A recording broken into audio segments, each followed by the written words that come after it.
Hello everybody, Jason of 80's Revolution Cave. Back on a Tuesday.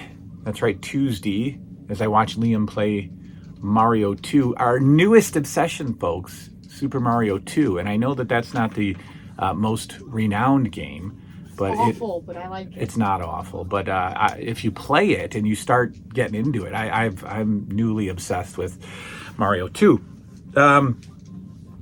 We're going to get back on our program lineup, and we're going to continue the Hey Do You Remember series, focused on the 80s home. So as you recall, last time we talked about the 80s kitchen, and then we talked about 80s dinners, and now we're going to go upstairs in the home and talk about your 80s bedroom, or in my case, downstairs in the home to talk about the 80s bedroom. First, I should have at least one, I should have at least two new WWF magazines to talk about also later today as we continue the quest to get all the WWF magazines from 84 to 94. All of 94 will do. We should have at least two to talk about today, maybe three, depending on mail. So that'll happen, and yeah, that's that. So let's talk about. But let me first ask you the question. Hey, do you remember your 80s bedroom, your childhood bedroom, your bedroom in the 1980s? Well, I certainly do. So I've had multiple bedrooms. I think, and I say unfortunately. Unfortunately, I've had multiple bedrooms. I think one of the biggest gifts that I can give my children today is the ability to grow up in one home. I think moving multiple times, multiple school districts is awful for kids. Nothing against anybody who's doing it. All right, I think it was awful for me, and therefore I don't want my kids to go through it. So my children will grow up in their childhood home, barring any unforeseen circumstances or events. And I think that they will look back on it with appreciation. Unfortunately for me, like I said, I had multiple bedrooms.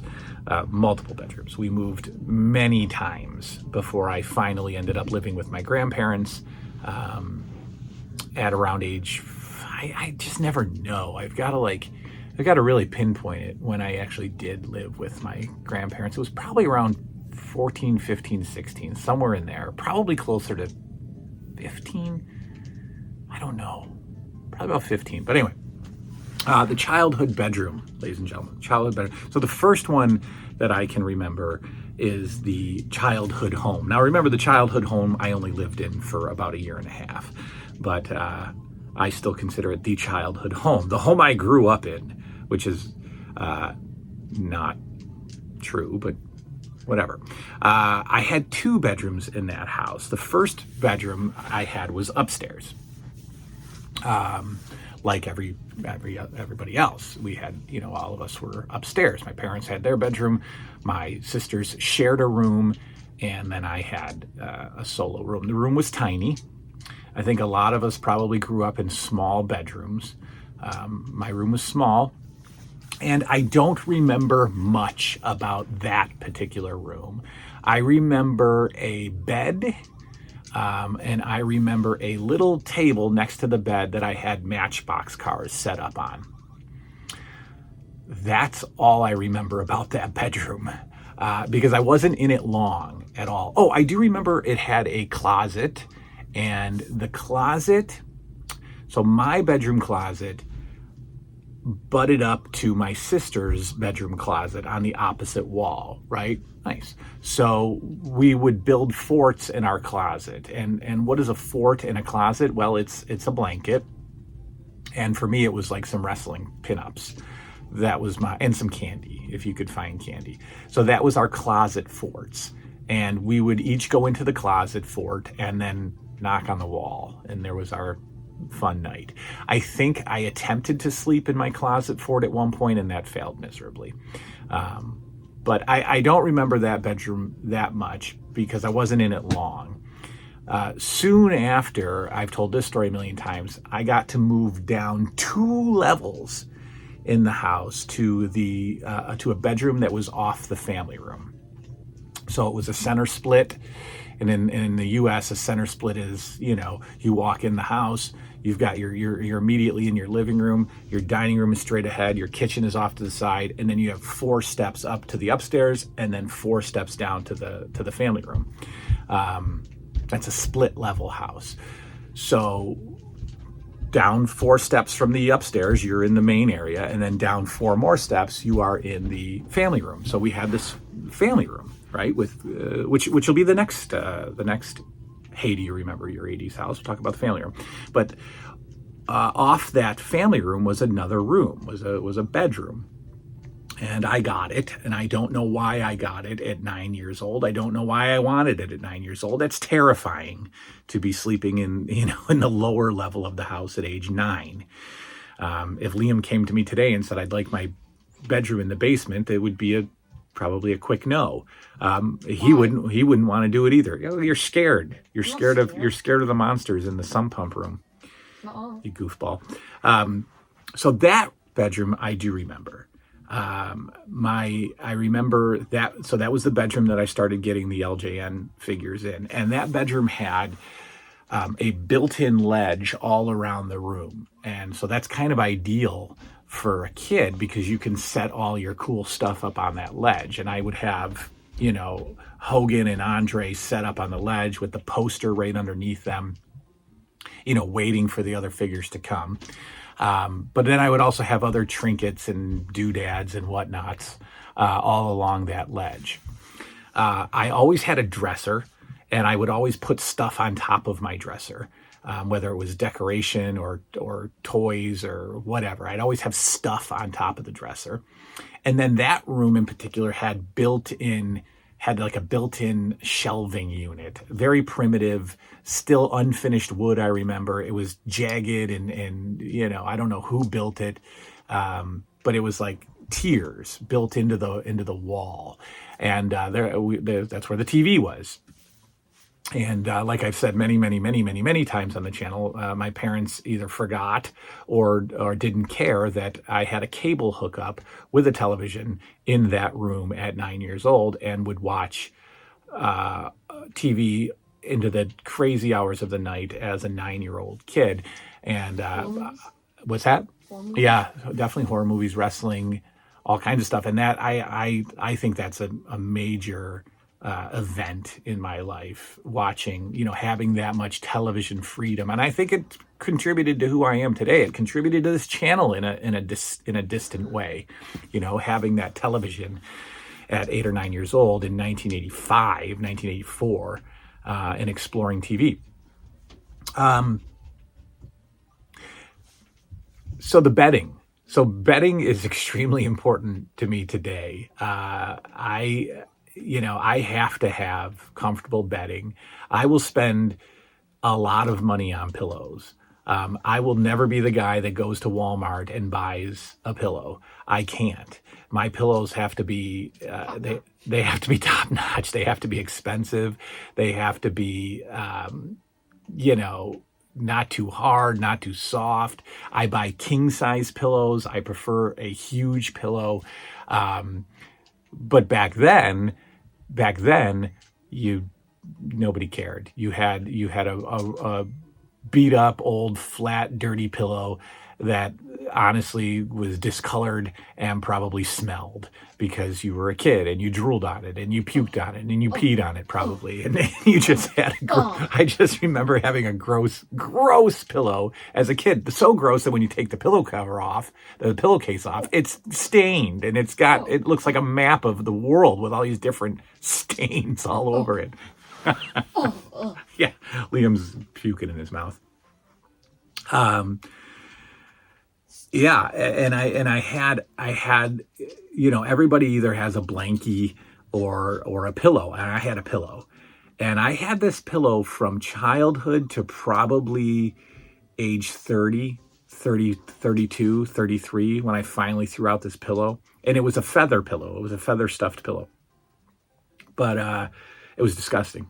It was disgusting, and I had it ever since I was a kid. But yeah, we had, so naturally as a kid, you would get, pop culture bedding, and I always had Star Wars bedding.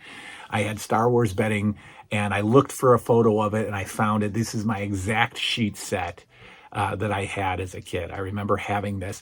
I also remember having one that I couldn't find. It was a desert, almost like a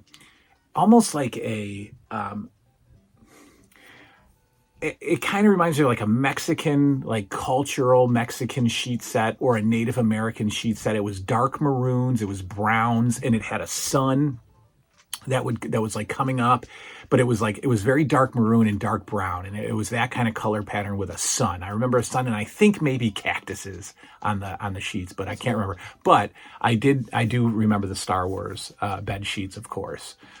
Return of the Jedi or I think it was Empire Strikes Back, were my Star Wars sheets. I had those. I did not have wrestling sheets. I had Smurf sheets.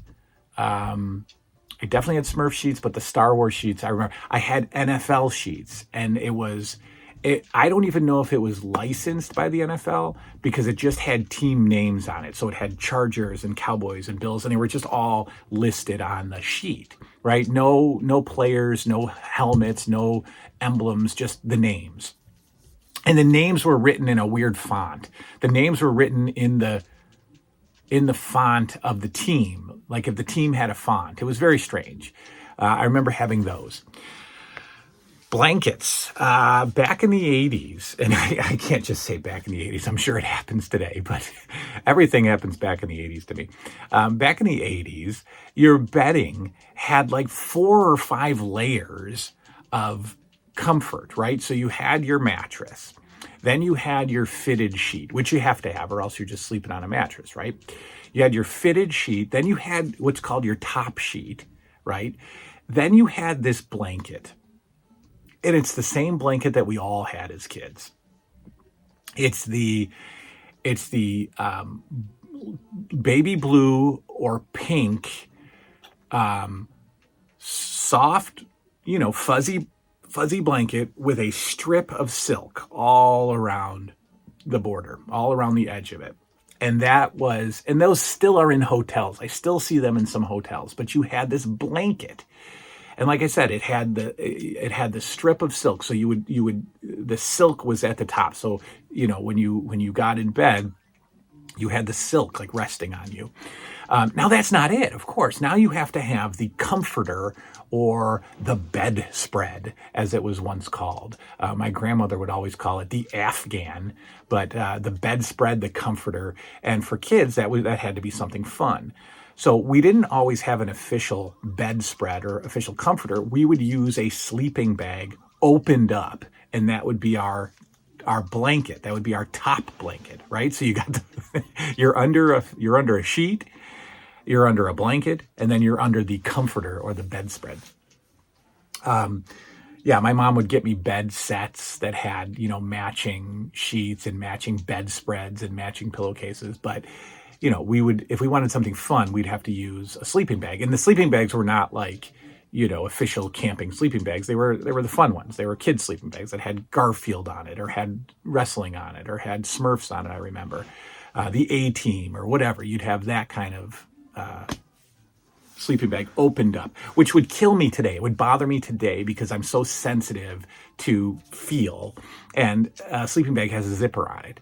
And there's no way in the world I could ever sleep if I touched the zipper in the middle of the night. That would drive me insane. So that was our bedding.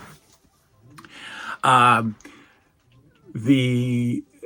think kids obviously spent way more time in their bedrooms than they do now.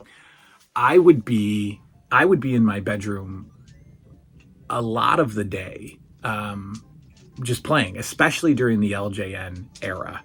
I would spend most of the day in my bedroom, and I don't think that bothered anybody. My mom wasn't knocking on the door trying to get me out of my bedroom, because I was in there playing.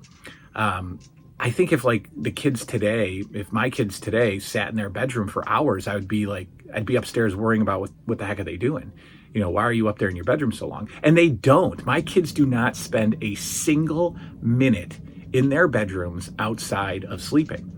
They don't play up there. They don't hang out up there. A kid's bedroom was his place back in the day. Kids were just always hanging out in their bedrooms. When their friends would come over, they'd hang out in their bedrooms. Like, it was just what you did, and it doesn't happen today. So that was the childhood house. We had, I stayed with my mother for a couple of other houses. I remember moving to one apartment and having the basement as a bedroom, and it was an unfinished basement. So it was a basement. I mean, it had linoleum tile on the floor, but the walls were exposed. They were, cinder block walls. And it was huge. I mean, basements in a townhouse are pretty huge. And that was my bedroom. And that was pretty cool because that was a little mini apartment. And I was probably about 11 at the time. It was 87, so I was 11. And so an 11-year-old living in a basement is also kind of rare. But I embraced it. So because the room was divided in half, because I would have all my bedroom stuff. Of course, the TV came with me. Once I was 8 and had the TV, I never went back. I never didn't have a TV in my bedroom, like literally ever. That even to today. I mean, I don't have a bedroom today, but today I never had it. I never didn't have a TV, whatever I just said. So I would hang out down there. And then the other side of the room, I set up a weight room.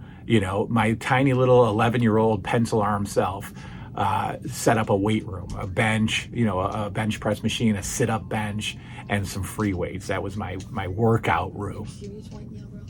Now I'm deep into the LJN collection and the Remcos and the Bendies and everything. So the room is just totally filled with wrestling figures. And the most important part of a kid's room are the walls, right? What are you doing with your walls? And at age 11, I would spend hours putting up, I would think, at least 100 pinups, wrestling pinups from wrestling magazines that I'd collected over the years.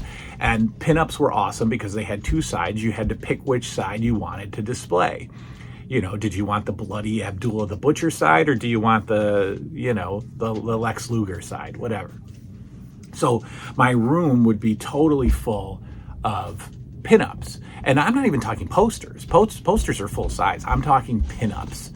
8 by 10 size, magazine page size pinups. I really never had posters back then. I had pinups.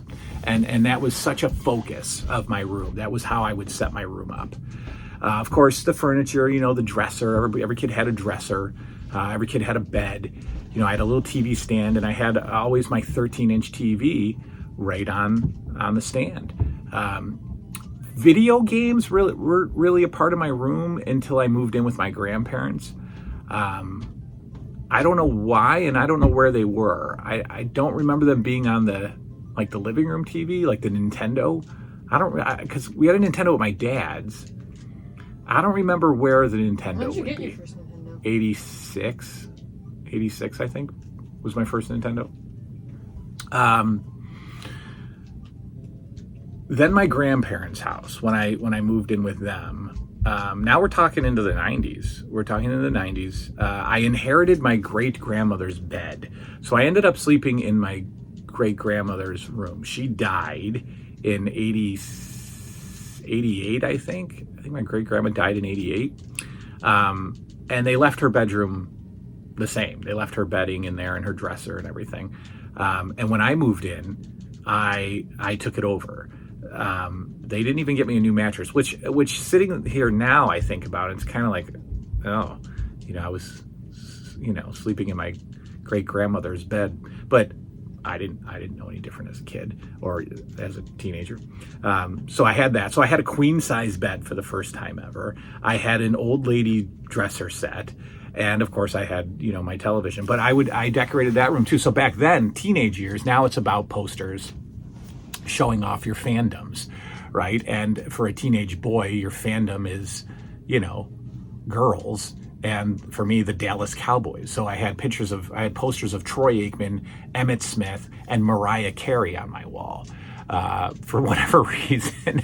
And at one point in time, I don't know what I was thinking, but I had a poster of Joan Osborne, the singer, the female singer Joan Osborne. I had a poster of. I had a poster of. I did have some wrestling posters. I had a poster of Randy Savage and Elizabeth. Randy Savage was on the beach. Randy and Liz were on a beach. Randy Savage was standing on a log, doing the double bicep pose, and Elizabeth was in a bathing suit standing next to him. And they were on a beach. I had that poster, which is weird. Not weird, I guess, right? That's normal. What else did I have posters? I can't remember, but I had more posters. I know I did. Dallas Cowboys and Mariah Carey. Mariah Carey, the singer? Mariah Carey, the singer. What the hell? I know. But, this is like 1992. She was a knockout. But the room, in my grandparents' room, I'd say I honestly had a great time in. I was a little older, and I had a Sega Genesis. And I would sit and play Sega Genesis and listen to CDs on a CD player with big, huge headphones all night long. I would play World Series baseball and, Madden and NBA, Lakers versus Celtics. I would play that and just listen to CDs until, 2 a.m. But the bedroom, folks, the childhood bedroom. I wish that I had more of a toy setup in my room, but it was always just wrestlers. And in the beginning of the wrestling collection, I would put them all in the ring and set them on the floor. Later on, I would get bookshelves, kind of like I have now, and I would set the wrestlers in the bookshelves. But because I wasn't into so much other stuff, I didn't have like huge displays of toys in my room, because all I ever cared about was wrestlers, right? If I got something for Christmas and it wasn't a wrestler, it would go in my room for a little while, but a remote control car, I'd set it down on a shelf or something, and by Valentine's Day it's broken, but the wrestlers were always the focal point of the room, and the wrestling posters, the wrestling pinups. So if you came into my room, you knew that, I was pretty much obsessed with wrestling. At one point I did have a mini pool table in my room. This was the huge basement room in the townhouse. I had a mini pool table in my room. That was great. But that's all. Oh, and rearranging my room was something that I did almost weekly. I don't know what my obsession with it was, but I would rearrange my room on a regular basis. I would literally move everything. My beds were always in different parts of the room. I never just kept the room the same. I would always. It's hard with your room, but yeah, we could look at it. But I would always by myself, right? At 10, 11 years old, I would spend the entire day in my room, moving heavy furniture around, cleaning it all up, setting it back up, and then just like stepping back and looking at it and be like, okay, this is my new room. And it was exciting. It was exciting to have a new room just because you moved some stuff around. I loved doing that. And I would do it all by myself. This is how much time we spent in our rooms back then. All by myself, I would rearrange my room. So in retrospect, I think my rooms were fairly boring, but a lot of stuff happened in them. A lot of stuff, a lot of fun memories. The LJN world was always in my bedroom. I rarely brought the wrestlers outside of my room and played in the living room or something like that, because I always wanted to be alone so that I could talk and do my own thing and nobody would be watching. So LJNs happened so much in the bedroom. The television happened so much in the bedroom. So a lot of growth, a lot of memories. There's so many fond memories of the bedrooms of childhood. So what was yours? Did you have TVs early? Did you have your video games set up in your bedrooms? Was your bedroom your sanctuary? Did you play all day in your bedroom? When your friend came in, the first thing you do was you take people up to the bedroom, right? That's the first thing. So was your bedroom your place? Did you spend most of your time there? I know my kids don't today. I know I did back then. What's your story? That is it. Hey, do you remember your childhood bedroom? We'll be back tomorrow, Wednesday, with, hey, want to play some Nintendo? Yeah, we might play some Super Mario 2 with the boy. Yeah! Or not. We'll see you next time. Goodbye now.